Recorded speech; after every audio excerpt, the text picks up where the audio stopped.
All right, welcome everybody to the Fantasy Football News. I am, as always, your host, Eric, and I look forward to bringing you the Fantasy Football News for Week 13, the penultimate week in most fantasy football leagues, including those that we will talk about here today, the Outcast League, the OPSoup League, and the ORWA Sleeper League.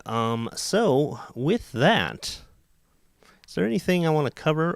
We do have next week, the 15th, big game, the final Thursday night football game for Thursday night. I shouldn't say Thursday night football game, the final Thursday night football party here at Eric's Place.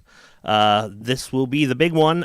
San Francisco 49ers visiting the Seattle Seahawks at Lumen Field. I will have ribs on the smoker for that game. I got 4 racks I'm currently planning to put out there. So let me know if you're coming.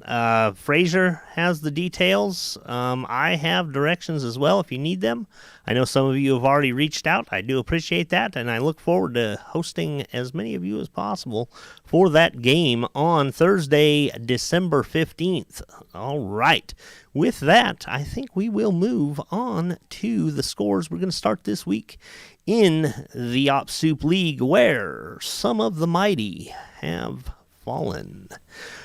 And we'll start off this week with Stars and Stripes versus Rebel Scum, and what a tough one this was for the Scum Squad as they fell to Stars and Stripes, 175.86. My goodness, I am scratchy this morning. To 121.74. That puts Mike in second place and just one game behind Rebel Scum here in the North Division, and just one game behind puts him in contention for the bye week here in the North Division, meaning that if I lose and if he wins and we have tied records, he actually has me pretty well handled in total points. So he would win that tiebreaker and take my bye away from me. And I believe next week I'm facing 12th Man Mafia, while Stars and Stripes takes on the generic football team, which we will talk about here in a little bit, had previously been on an 11-week winning streak.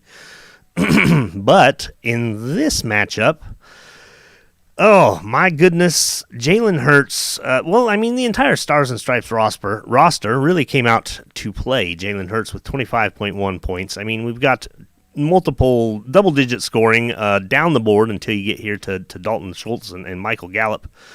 But at any rate, not a whole lot of points left on the bench there, 46.5 points, compared to 61 points left on my bench, where I left Geno Smith with 29 points on my bench, and Devin Singletary with 11 points, but none of that would have mattered, as I could not have got to that score even with a 100% accuracy rate. I just could not have done anything against Stars and Stripes this week, so Rebel Scum goes down in defeat. But as I said, I've got 12th Man Mafia coming up in week 14, the final week before the playoffs are decided, and hopefully I can pull out the win in that one, while Stars and Stripes goes on to face one of the toughest teams in the league this year, the generic football team, and so hopefully we'll see how that goes down. Speaking of 12th Man Mafia, they faced off against Garbage Time this week and had a rough go of it, as Garbage Time easily manages the win in this one, 130.62 to 68.5. And much of that to do with the 3 goose eggs put up by the 12th Man Mafia. And I'm not sure if that was just inattention or the inability to fill those slots, although it looks like there were some folks that could have been put into those spaces. We had only 5.34 points from Deshaun Watson, who Casey had been stashing on his bench and fretting over keeping down there. That was his third quarterback, and he'd been moving stuff around and trying to figure out how to make that work for a while, only to come up with 5.34 points in his return to football after more than 700 days away from the field. 4.8 points, a lackluster effort from Derrick Henry. 19 points from Samaje Perine, which was a decent effort, and 23.4 from Christian Watson. 28.9 from A.J. Brown. Deebo Samuel gets 9.3, and here's the great one right here. 10.3 points from Chris Godwin. And in our in our Off Soup League this week, our $5 contest was a team with the highest combined wide receiver and running back score. And heading into Monday night, Stars and Stripes owner Mike had it pretty good lead on that with 112.2 points. But Casey here was behind by only 12.2 points with Chris Godwin to go on Monday night. And as you can see here, Chris Godwin had 10.3 points in that game, falling just shy of the mark. Now, if you remember that game, Chris Godwin actually caught the game-winning touchdown for just a moment at the end of that game until a penalty called that ball back. And then on the very next play, Brady went to somebody else besides Godwin for the game-winning touchdown, thus denying Casey his $5 and Chris Godwin the game-winning touchdown. So I would assert that whoever the player was that made that foul, costing Godwin that touchdown, owes Casey $5. But that was that. Casey wins this one, again, very handily, 130.62 to 68.5. He is currently third in the North Division at 7-6-0, while 12th Man Mafia sits fifth in South Division at 3-10-0, and I believe is mathematically eliminated from the playoffs, while I believe Garbage Time does sit comfortably with a playoff slot. Not necessarily locked up, but I do not believe, I believe will definitely have one or should have one. Our matchup next, Generic Football Team and the Sandlot Turf Burns, and this was the one to watch as the Generic Football Team was heavily favored going into this matchup, as the Sandlot Turf Burns, as we've mentioned before multiple times, have had a hard luck in a lot of matchups, and then in this one, they came out to play, and of course, a Generic Football Team also had this slot right here, 1.34 points out of Lamar Jackson, who injured his foot in that game and went out and may be out for 1 to 3 weeks, which would be a blow to the Generic Football Team as we head into the fantasy football playoffs. 4.7 from Kamara, 11 from Dameon Pierce. Not even a full point from George Pickens, 20.7 from Garrett Wilson, not a bad effort, and 21.82 from Mahomes. Not a whole lot left on the bench, and just nothing. I don't think that. Well, maybe starting Kenny Pickett. No, I don't think. Well, nothing that the Generic Football Team could have done against the Sandlot Turf Burns squad, who manages to end the 11-game winning streak of the Generic Football Team just as we get ready to head into the fantasy football playoffs. So maybe Generic Football Team gets ready to start on another winning streak, or maybe this is the beginning of the end for them. Time will tell in that one, folks. Let's see. So moving on, as we said, Generic Football Team faces off against Stars and Stripes next week, while the Sandlot Turf Burns will be taking on Team 1051. Speaking of Team 1051, they had their match against Black Ops MC. And Black Ops MC started off decently strong with an effort from Justin Fields at 20.76 and Josh Jacobs at 20.5, who has been, over the course of the last few weeks, the number one fantasy running back. 13.2 from Jamar Chase, but just not enough to get it done against a Team 1051 that has been very strong the last few weeks, but unfortunately may get cut out of the playoffs against a Team Scott that just, for some reason, cannot be knocked out. This final week here in Week 14 will tell the tale. I believe if Team Scott loses and Team 1051 wins, they could make it in on points. But Team Scott will be facing off against Black Ops MC, while Team 1051 will be taking on the Sandlot Turf Burns. So a lot at stake in those matchups as well. You see here Team 1051, 26.1 points from Jared Goff, 24.6 from Christian McCaffrey. An excellent effort. Put up plenty of points on the board to beat up Black Ops MC, who's left at 2-11-0 and is also the other team mathematically eliminated from the playoffs. Team 1051 has a lot of work to do. They are in a must-win situation in Week 14 and are hoping also for a Team Scott loss so that those records can be tied up. So as you see, Team 1051 at 5-8. If they win, they move to 6-8, while Team Scott is at 6-7. If they win, they would be at 7-7 and would move on to the playoffs. And there is not a darn thing that 1051 could do about that. But if they lose, they would then also be at 6-8, and then on points, 1051 would get in. But Team Scott beating up on Don't Remember Didn't Happen.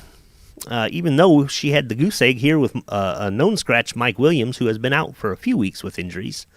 That had to hurt for Don't Remember Didn't Happen, who, even though he also, I think, suffered from the injury to Jimmy Garoppolo, and still had almost 30 points from Amon-Ra St. Brown and 21 from Terry McLaurin, but still just couldn't get it done against Team Scott. So a rough match there for Corey, for sure. 9-4-0, second in the South Division. Corey is assured, I believe, he's assured of a playoff slot. And Team Scott, like I said, is in a situation where if she wins, she's in, and if she loses, she is likely, if she loses, she could still be in with a Team 1051 loss, but could be out with a Team 1051 win. So that is how that matchup goes. That will move us, folks. Thank you. That is the updates. Oh, is that so I told you Team Scott's playing Black Ops MC. Don't Remember Didn't Happen will be playing against Garbage Time. So those are your updates here in the Ops Soup League. And as I mentioned earlier, the $5 contest was highest combined wide receiver and running back score. Ooh, and there is an update there as well. And Frazier was the winner on that one. Team Stars and Stripes owner Mike was the winner, and that was his second win in a row. And if you remember, folks, there is a commissioner's bounty for anybody that wins 2 in a row. So there is an extra $5 bounty added by myself, the commissioner, personally, to knock out Mike. And for the final week of the season, anybody that is not Mike who wins that contest, the final contest of the week, of this season, I should say, will receive an extra $5 courtesy of the Commissioner's Bounty. And that contest for Week 14 is unfortunately one that I don't think a lot of people really want to win.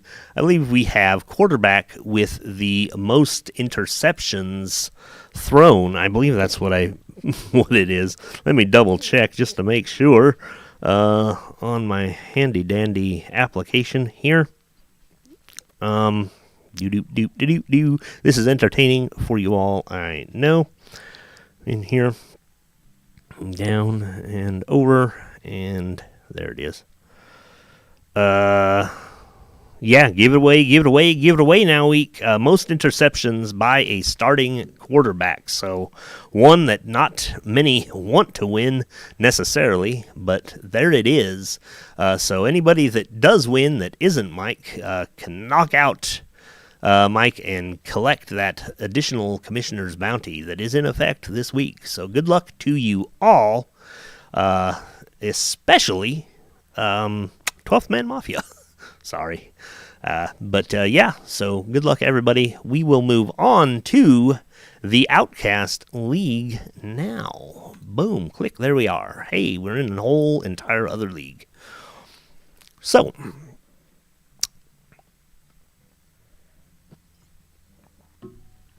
our first matchup was Timinators versus Stars and Stripes, and Timinators wins this one handily with a rather impressive point total of 168.9 to Stars and Stripes 118.40. And that moves Stars and Stripes to 6-7, tied up with 3 other teams, the Ball Hawks, Saints for Life, and Rebel Scum. and that makes a 4-way tie for that final playoff spot, which there are, or for I should say a 4-way tie for 3 final playoff spots. 4 people fighting for 3 spots. At 6 and 7. Yeah. So, or is it? Yeah. If one team wins, the Rebels come out, and we'll get to that. We'll move our way down there. So Stars and Stripes wins this one, or I'm sorry, Timinators wins this one with excellent play from Joe Burrow, DeAndre Swift, Devontae Adams, obviously 33.7 points, AJ Brown 27.9. A 0-point effort from Dawson Knox does nothing to slow down the Timinators. Christian Watson with 22.9, just an all-out effort from the entirety of his roster. Even though Stars and Stripes manages 44 points from Jalen Hurts, they still have nothing left in the tank, as Timinators just easily rolls over them. Just a tough loss for Stars and Stripes, and that leaves them, fighting still for and probably a fight that they will win, but fighting nonetheless for a playoff slot. And that actually will move us on to our next game, which is actually Mike's game of the week.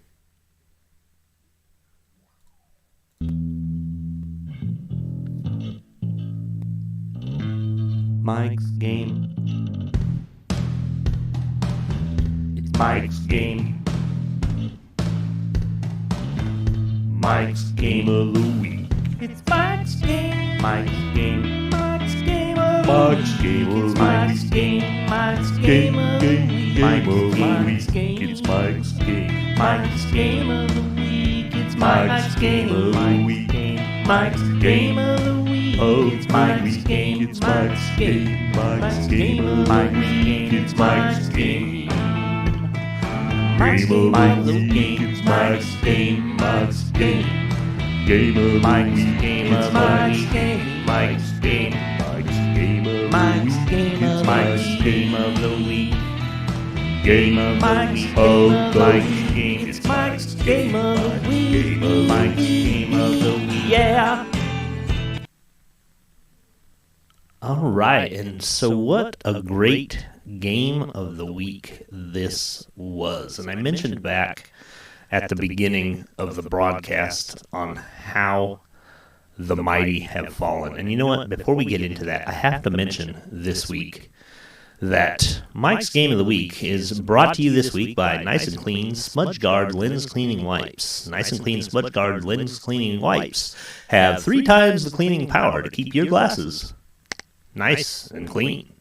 Find them wherever eyeglass products are sold. So, so how the mighty have fallen. So we saw back earlier in the broadcast, the Op Soup League, how Randy and his 11-game winning streak finally ended. And it appeared, at least prior to Monday night's games, that Team Sesh may be on the road to losing this one, as heading into Monday Night Football, they were down by 5.6, which, actually seems like an easy enough mark to beat. They had one player left to go, Tampa Bay wide receiver Mike Evans, but he has had some issues this year. Some injury issues plagued him early. He has had some good weeks sprinkled in there, but he has failed, I think, to top the 8-point mark since, I think, 15.3 in Week 8.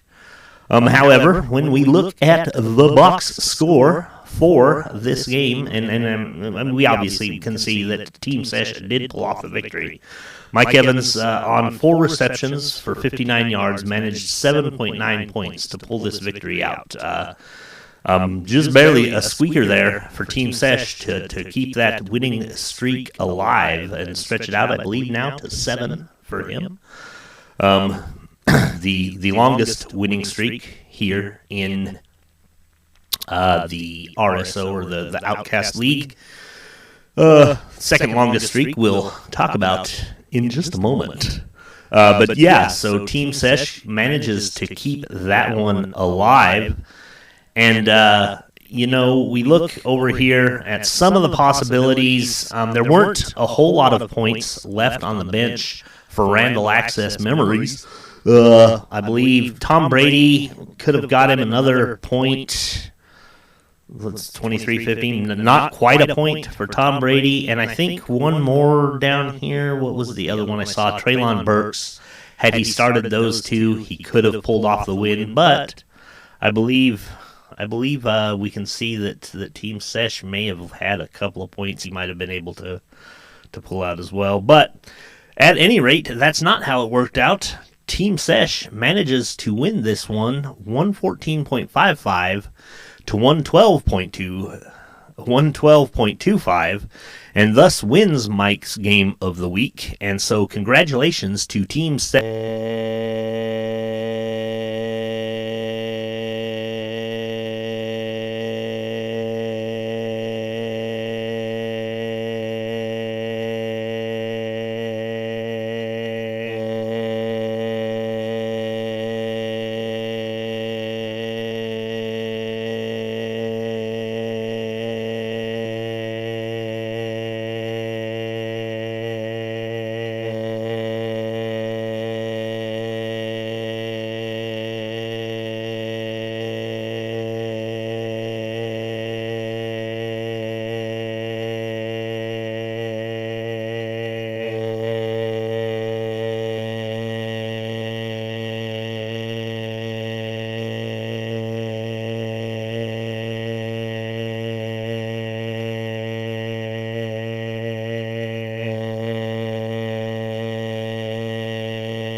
Ish.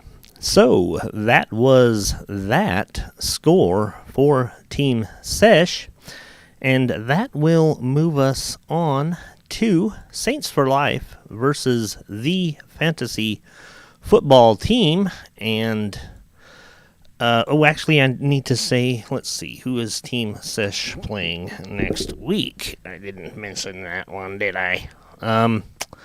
Team Sesh will be moving on to face Saints for Life, speaking of, and Randall Access Memories will be taking on Team Stars and Stripes. So, again, Saints for Life, then versus the Fantasy Football Team, and Saints for Life wins this one. 119.55 to 98.75. Kirk Cousins with 15.55. Amon-Ra St. Brown with 29.10. Tony Pollard with 23.6. For the Saints for Life side, the Fantasy Football Team, Trevor Lawrence with 20.15. Tyreek Hill with 25.10, and just not quite enough to get it done. Taylor Heineke on the bench with 24.35. That could have helped. What else did we have sitting on the bench? Not a whole lot of points left there on the bench. Evan Ingram, a tight end with 11.5. Would have been a little better than Travis Kelce this week, which is a very odd thing to say. Not a whole lot of people better than Travis Kelce in that tight end slot week to week. And you're never going to bench Travis Kelce. I think if you have him in the tight end slot, so it's kind of a moot point to say that Evan Ingram had more points because you're just not going to put Kelce on the bench unless he's hurt. But nevertheless, Cincinnati wins that one, and that's 3 wins for Cincinnati over Kansas City in the last year, as they kept letting us know again and again and again. I think I heard that stat about 463 times in the course of that game. That will move us on. Let's see, Saints for Life, as we said before, will be taking on Team Sesh, while the Fantasy Football Team moves to face Timinators in Week 14. Our next matchup was the Ballhawks versus Rebel Scum, and I know that the end of that Dallas game had to have the Ballhawks absolutely furious with the Dallas Cowboys, or maybe the Indianapolis Colts, or maybe a little bit of both. As this one came a little bit down to the wire. Rebel Scum came into Sunday night leading this one, but only by a few. With the Ballhawks having Ezekiel Elliott left on the bench or on their roster, as Dallas came into that game, and Zeke put up 16.6 points and only needed what do we got here? Let me do the math real quick. Not a whole bunch. I could do that in my head, but I'm not going to. 113.15 minus 110.75, needing 2.4 more points to seal or 2.5 more points to seal the win for Rob. And instead, at the end of that game, for most of the fourth quarter of that game, Zeke sat on the bench as Dallas absolutely drummed the crap out of Indianapolis. And Rob must have just been furious as Rebel Scum defeats him handily, 113.15 to 110.75, and puts himself in playoff contention. Again, as I mentioned, Rebel Scum, the Ballhawks, Saints for Life, and Stars and Stripes all sit in the standings currently at 6 and 7, 6 and 7, 6 and 7, 6 and 7, 6 and 7. And there are 6 teams going to the playoffs. So if you look, 1, 2, 3, 4, 5, 6 slots for the playoffs. So one of those teams must be left out, and it will be the team. If all 4 teams win, I will likely be left out, as I'm lowest in points. If we look over here, that is the tiebreaker, is points 4.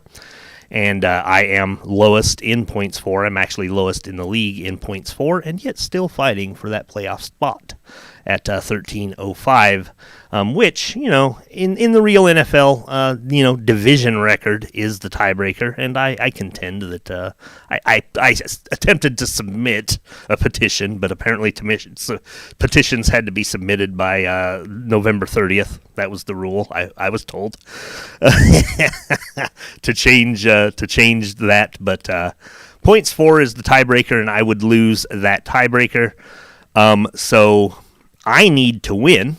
and I need one of those other 6 and 7 teams, either Stars and Stripes, the Ball Hawks, or Saints for Life, to lose.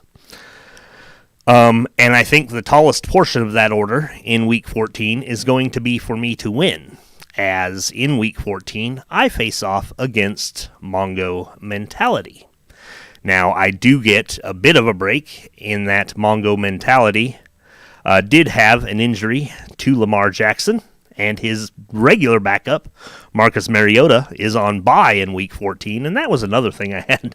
Man, there are 6 teams on bye in Week 14, and that sucks for fantasy football. Now, I know the NFL doesn't give a rip about fantasy football, but boy, it sure does hurt us.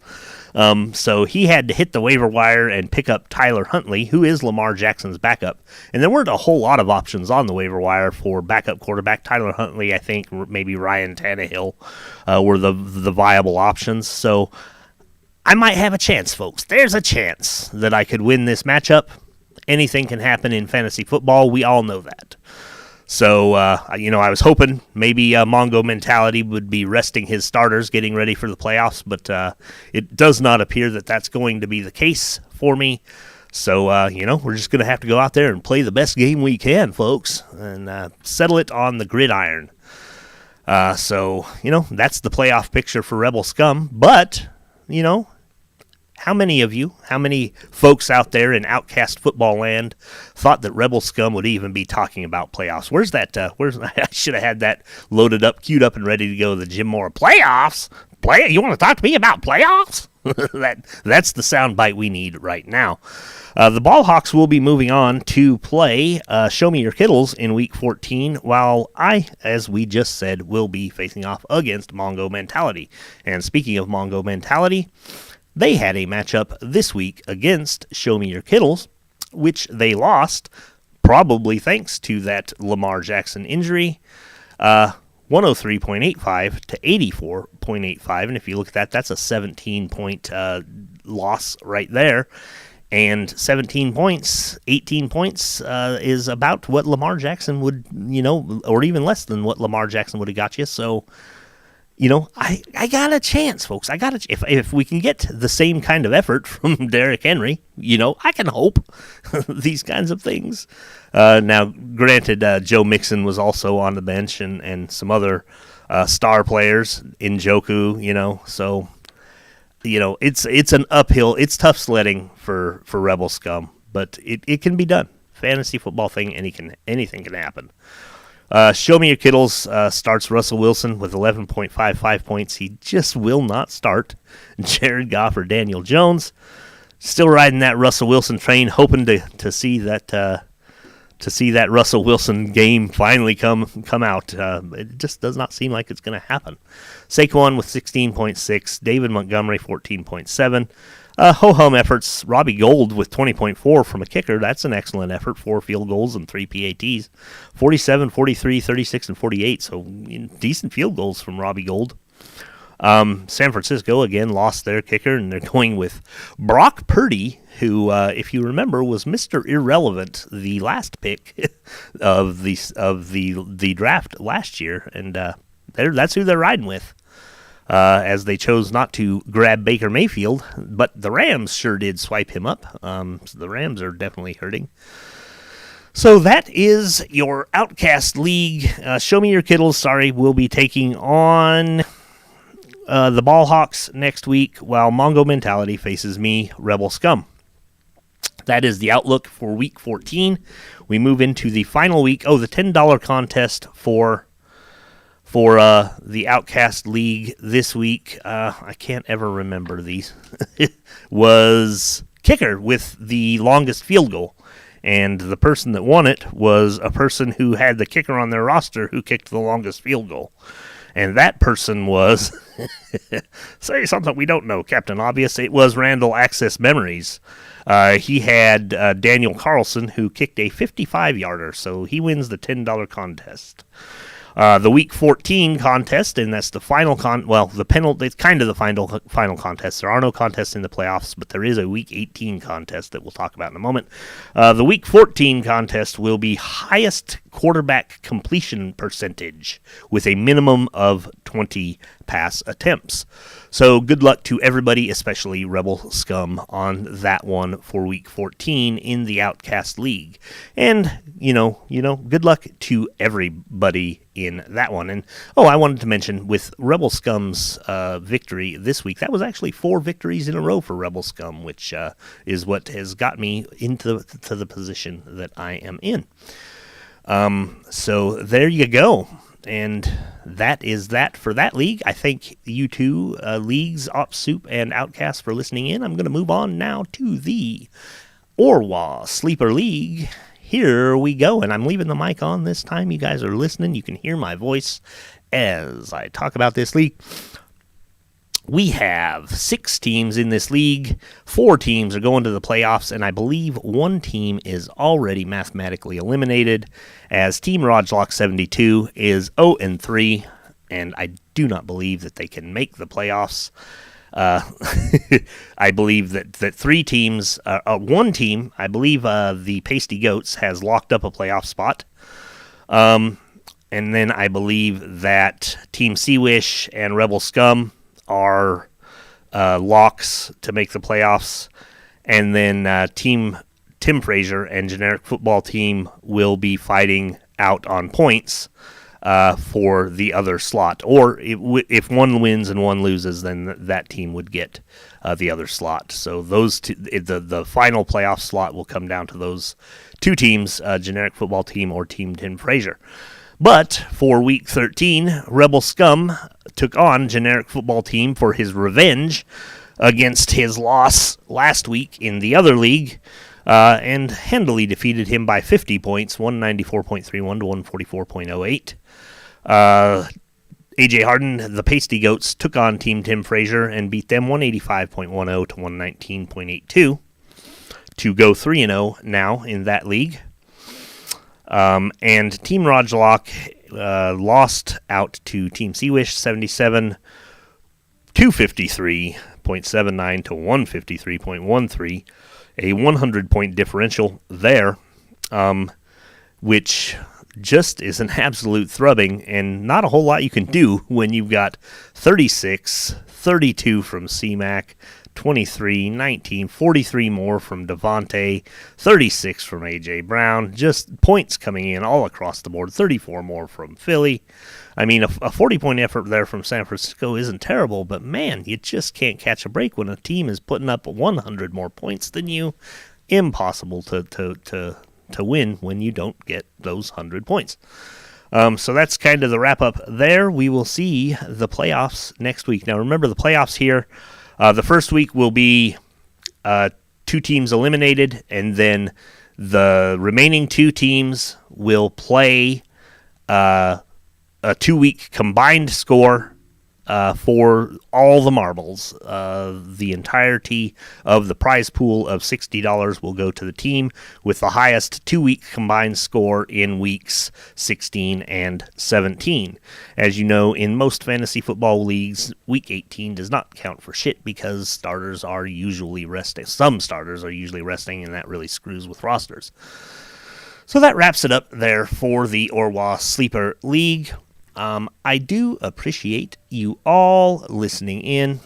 And that is going to do it for the Fantasy Football News. I am Eric, and as always, we here at Fantasy Football News are better than you.